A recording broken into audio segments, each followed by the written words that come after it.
Film की शुरुआत एक छोटी सी बच्ची को दिखाने से हुई जो इस वक्त अपने झूले में लेटी हुई थी। अचानक घर का दरवाजा खुला और अंदर एक साया आ गया। वो साया खुद को बच्ची का डैड कह रहा था, जो धीरे धीरे बच्ची के झूले की तरफ बढ़ने लगा। बच्ची उसकी शक्ल देखकर डर गई, रोने लगती है, पर क्योंकि इस वक्त उसके आसपास कोई नहीं था तो बच्ची की आवाज सुन नहीं पाती। और तभी वो काला साया उस छोटी सी मासूम सी बच्ची को मार देता है। इसके बाद सीन शिफ्ट होकर आता है एक फैमिली पर, जिसमें 3 लोग थे, एक डैड और उसकी 2 बेटियां। हाल ही में उनकी गाड़ी का एक्सीडेंट हुआ था जिसमें उनकी मॉम मारी गई। यह बड़ी बेटी का नाम सैडी था और उनके डैड एक डॉक्टर थे। घर में इनकी मॉम की एक तस्वीर थी। तस्वीर में जो सूट उन्होंने पहना हुआ था, सैडी वो सूट स्कूल पहन के जाती है क्योंकि अपनी मॉम की वो बहुत करीब थी और आज उसे अपनी मॉम की बहुत याद आ रही थी। स्कूल आकर जब उसने अपना लॉकर खोला तो वहाँ एक गला सड़ा सेब और खराब दही पड़ा हुआ था। इससे पहले कि सैडी को समझ पाती, वहाँ कुछ लड़कियाँ आकर उसे परेशान करने लगती है। वो उनसे बचने की कोशिश करने लगी और इस धक्का मुक्की में वो खराब दही सैडी के कपड़ों पर गिर गया, तो मजबूरन उसे अपनी मॉम का ये सूट अब बदलना पड़ना था।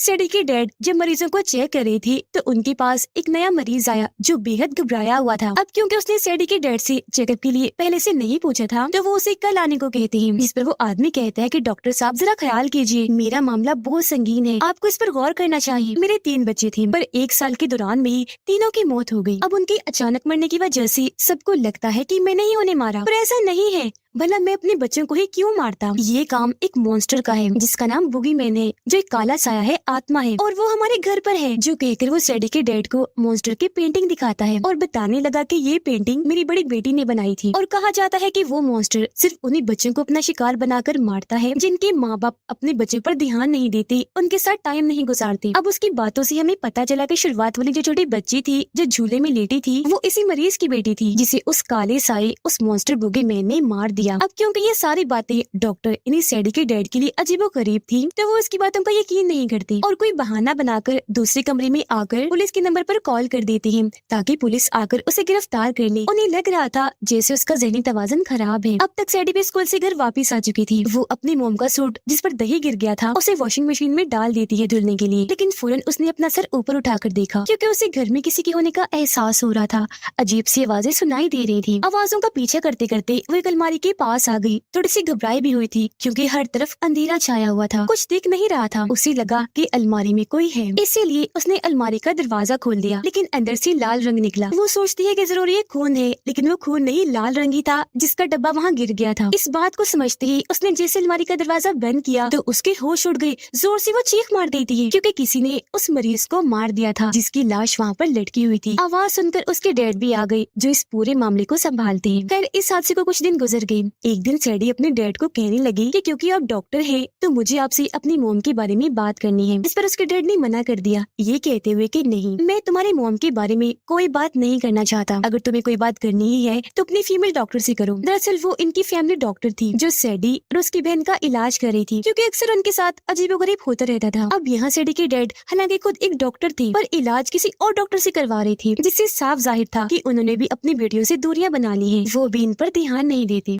रात को सैडी इंटरनेट पर कुछ वेबसाइट्स को तलाश कर रही थी जिसमें वो जानना चाह रही थी कि आत्माओं से राब्ता कैसे बनाया जाए क्योंकि वो अपनी मोम से बात करना चाहती थी। तभी उसके पास उसकी छोटी बहन आकर बताती है कि मेरा दांत हिल रहा है क्योंकि ये टूटने वाला है। अब यहाँ उनका रिवाज था कि जब भी बच्चे का दांत हिलता था तो उसे निकालने के लिए दांत को रस्सी से बांधकर दरवाजे के हुक के साथ अटका दिया जाता था ताकि जब दरवाजा बंद हो तो एक झटके से ही दांत निकल जाए, बच्चे को ज्यादा तकलीफ भी ना हो, ना ही ज्यादा खून बहे। अब सैडी उसके दांत को रस्सी से बांधकर दरवाजे के हुक के साथ अटका देती है। उसने उल्टी गिनती, इन्हीं 3 2 1 के बाद दरवाजा बंद करना था, लेकिन अभी वो 2 पर ही थी कि एकदम दरवाजा बंद हो गया जिससे बच्ची को तकलीफ हुई। रोते हुए वो सैडी से कहने लगी कि तुमने तो कहा था कि 3 2 1 के बाद बंद करूंगी, तो पहले ही क्यों कर दिया? जो सुनकर सैडी काफी हैरान रह गई क्योंकि ये काम उसका नहीं बल्कि उसी बुरे मॉन्स्टर काले साए बुगीमैन का था जो अब यहाँ आ गया था इन दोनों को अपना शिकार बनाने के लिए। और फिर धीरे धीरे करके वो उस दांत को भी अपने अंदर समा लेता है।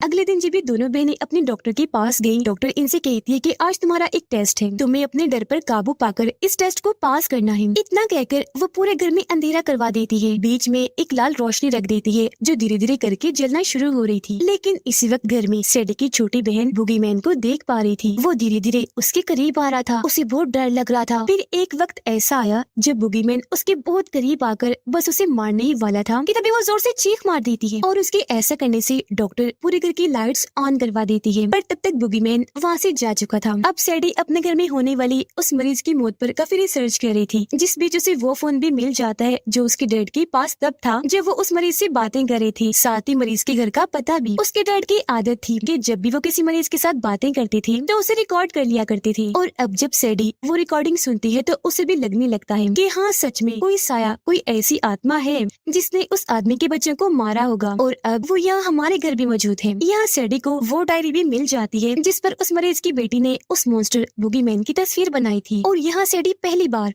उस मॉन्स्टर को देख पाती है। ये तस्वीर वो अपनी बहन के पास लेकर गई, पूछती है क्या तुमने ऐसे किसी मॉन्स्टर को घर में महसूस किया या देखा है? उसकी बहन कहती है कि हाँ, देखा है, मुझे क्योंकि डर लगता है तो मैं हमेशा अपने साथ बड़ी सी सफेद रोशनी वाली बॉल लेके सोती थी, पर मॉन्स्टर ने मेरे पास आकर उसे तोड़ दिया, और तब मैंने उस मॉन्स्टर को महसूस किया और देखा था। इन दिनों सैडी बहुत परेशान थी, उसके घर में जो अजीबोगरीब चीजें चल रही थी उनकी वजह से, और अब क्योंकि उसके पास मरीज के घर का पता आ गया था तो वो फैसला करती है कि मैं वहाँ जाकर चेक करूंगी कि कहीं ये सारी आत्माओं भूतों का ताल्लुक वहाँ से जुड़ा हुआ तो नहीं है। जब ये वहाँ गई तो वहाँ बहुत सारी जली हुई मोमबत्तियाँ पड़ी हुई थी, पर क्योंकि यहाँ कोई नहीं था तो वो अपना फोन नंबर फ्रिज पर लेकर यहाँ से जाने लगी, लेकिन तभी उसके सामने एक औरत आ गई जो खुद को उस मरीज की वाइफ बताती है। सैडी से पूछती है कि तुम कौन हो और यहाँ क्या कर रही हो? सैडी जवाब देती है कि हमारे घर में पिछले कई दिनों से अजीबोगरीब चीजें हो रही हैं। कोई ऐसा साया है जो हमारे घर में आ चुका है और बार बार हमें जान से मारने की कोशिश करता है। जो बात सुनकर मरीज की वाइफ समझ गई कि इनके घर पर भी उस मॉन्स्टर बुगीमैन का साया है। यह सैडी उससे पूछती है कि मैं यहाँ इसलिए आई हूँ ताकि जान सकूं कि उस मॉन्स्टर से पीछा कैसे छुड़वाया जाए, तो आप हमारी मदद कीजिए, इसमें हमें क्या करना चाहिए? जो सुनकर मरीज की वाइफ जवाब देती है कि अफसोस, ऐसा कोई तरीका नहीं है जिससे तुम उस मॉन्स्टर से बच सकती हो। वो कभी तुम्हारा पीछा नहीं छोड़ेगा, तुम जहाँ जहाँ जाओगी वो वहाँ ही आ जाएगा, और ये सिलसिला तभी खत्म होगा जब तुम जान से मारे जाओगे। उस मॉन्स्टर को बुगीमैन कहते हैं, जो तुम्हारे डर का फायदा उठाकर पहले तुम पर हावी होता है, फिर तुम्हारे ही फैमिली मेंबर्स की आवाजें निकालता है। अब जाहिर है इस वजह से जब तुम बहुत ज्यादा डर जाते हो तो वो तुम्हारी जान ही ले लेता है। पर हाँ, इसकी एक कमजोरी या कहीं की कमी है, और वो है रोशनी। रोशनी से इसे बहुत डर लगता है। उनकी ये बातें चल ही रही थी कि तभी यह सच में बुगीमैन आ जाता है, जिसे देखकर मरीज की वाइफ सैडी को कहती है कि खड़ी रहो, आराम से, हिलना नहीं। और अब जैसे उसने बुगीमैन पर गोली चलाई,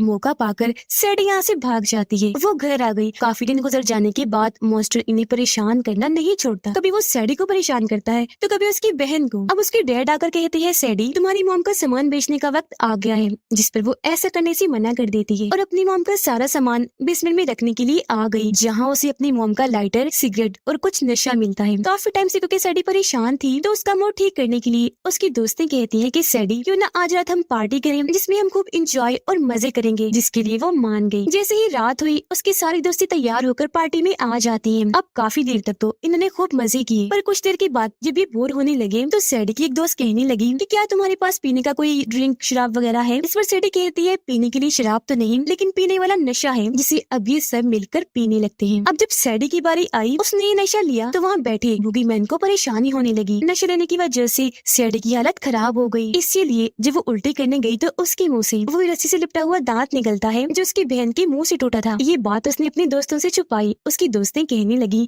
कि शायद तुम्हारी तबीयत ठीक नहीं, चलो थोड़ा आराम कर लो, एक जगह पर बैठ जाओ आराम से। जो कहने के बाद वो उसे एक अंधेरे कमरे में बंद कर देती है। अब सैडी पहले ही काफी परेशान थी क्योंकि जानती थी कि यहाँ आसपास जरूर बुगीमैन है, और अब उसका डर और बढ़ गया क्योंकि अंधेरे कमरे में जो बंद थी, जी हाँ, सच में तभी बुगीमैन आकर उस पर हमला कर देता है, उसे मारने की कोशिश करने लगा। सैडी अपनी जान बचाने के लिए जोर जोर से चिल्लाई, दरवाजे के पास आकर पीटने लगी, दरवाजा खोलने का कह रही थी। उसकी ऐसी हालत देखकर उसकी एक दोस्त ने जल्दी से दरवाजा खोल दिया। वो डरते हुए पहले तो बाहर आई, लेकिन अपनी एक दोस्त को जोरदार थप्पड़ लगा देती है, कहने लगी कि तुम्हें मुझे अंधेरे कमरे में बंद करने की क्या जरूरत थी। उसकी इस हरकत पर बाकी दोस्तों को बहुत बुरा लगा। वो घर से बाहर निकल जाती है, ये कहकर कि सैडी पागल हो गई है। अब क्योंकि घर में पार्टी चल रही थी तो सैडी के डैड ने अपनी छोटी बेटी को टाइम पास करने के लिए वीडियो गेम लगाकर दे दी थी, जहाँ तभी बुगीमैन आ गया उस पर हमला करने के लिए। लेकिन सैडी की बहन उससे बचने के लिए बार बार वीडियो में तेज रोशनी जलाने लगी ताकि वो उसे वहाँ से भगा सके। लेकिन गेम में एक वक्त ऐसा आ गया जब बच्ची से लाल रोशनी पैदा हो गई और अब बुगीमैन को मौका मिल गया था उसके अंदर आने का या उसे मारने का। पहले तो वो उसे खूब पीटता है, फिर उठाकर उसे दूर पटक कर मारता है। इस वजह से वो जोर से चिल्लाई क्योंकि जख्मी हो गई थी। तब उसकी आवाज सुनकर सैडी और उनके डैड यहाँ आई, फौरन उसे हॉस्पिटल ले जाने लगे। हॉस्पिटल आकर सैडी उसे कहने लगी कि जिस मॉन्स्टर को तुमने महसूस किया उसे मैंने भी किया, तो हमें इस बारे में डैड से बात करनी चाहिए। अब सैडी के पास उस मरीज की वाइफ की कॉल आई जिसे बता रही थी कि मैंने उस मॉन्स्टर बुगीमैन को खत्म करने का रास्ता खोज निकाला है, इसमें मुझे तुम्हारी मदद चाहिए, तो जल्दी से मेरे घर आ जाओ। सैडी जब वहाँ गई तो पहले की तरह वहाँ बहुत सारी मोमबत्तियाँ जली हुई पड़ी थी। सैडी उसे कहती है कि मैं अब आ गई हूँ, तो बताओ कैसे खत्म करना है उस मॉन्स्टर को। पर उसकी इस बात का जवाब दिए बगैर वो सैडी को जबरदस्ती पकड़कर उसके हाथ पाँव बांध देती है, जिसके बाद एक अंधेरे कमरे में पटक कर कहती है कि तुम हो उसे मारने का जरिया, फिलहाल माफ करना, उसे खत्म करने के लिए तुम्हें चारा बनाने के अलावा मेरे पास और कोई रास्ता नहीं था। अपने चारे को देखकर बुगीमैन हमला करने के लिए जरूर आएगा। जैसे ही जमीन पर पड़ी रस्सी से टकराएगा, गन से बहुत सारी गोलियां निकलेंगी और वो मारा जाएगा। खुद को खतरे में देखकर सैडी पहले तो काफी रोती है, पर सोचने लगी कि अगर उस मॉन्स्टर को आज खत्म ना किया तो वो हमेशा के लिए हमारे पीछे पड़ जाएगा और जान लेकर ही दम लेगा। तो वो भी चुपचाप उसका इंतजार करने लगती है। कुछ ही देर में यह बुगीमैन आ ही गया। हालांकि उसे पता चल चुका था कि मुझे खत्म करने के लिए ट्रैप जाल बिछा दिया गया है, लेकिन फिर भी वो इतना भूखा था कि अपने चारे सैडी को खाने के लिए आगे बढ़ा। लेकिन जब उसका पैर रस्सी से टकराया तो एक साथ उस पर बहुत सारी गोलियां चलने लगी। इतनी ही देर में यह मरीज की वाइफ आ गई। मजीद उसे कमजोर करने के लिए वो भी 2-3 गोलियां उस पर चला देती है, लेकिन क्योंकि वो एक साया था तो उसे खत्म करने के लिए सिर्फ ये गोलियां ही काफी नहीं थी। अचानक वो मरीज की वाइफ के पास आया, हमला करके उसे चांद से मार डालता है, जिस बीच मौका पाकर सैडी यहाँ से भाग जाती है। सीता अपने डैड को कॉल करती है, रो रो कर कहने लगी कि कहाँ हो आप लोग, घर तो नहीं पहुँचे, क्योंकि घर में वो मॉन्स्टर उन्हें मारने के लिए आ चुका था। लेकिन सिग्नल्स न आने की वजह से उसकी डैड सैडी से ठीक से बात नहीं कर पाती। कुछ ही देर में बुगीमैन वहाँ आकर बड़ी चालाकी से उन्हें घर के अंदर ले जाता है। सैडी जब घर आई तो देखती है कि पूरे घर में अंधेरा छाया हुआ है, सिर्फ एक अलमारी ही है जहाँ से रोशनी आ रही थी। सैडी जब अलमारी खोलकर चेक करती है तो वहाँ उसकी छोटी बहन थी, जिसने दरअसल खुद को बचाने के लिए यहाँ पर कैद किया हुआ था और लाइट जलाई हुई थी। सैडी पूछती है पापा कहाँ हैं? उसकी बहन बताने लगी वो मॉन्स्टर उन्हें बेसमेंट में ले जा चुका है। सैडी उससे कहती है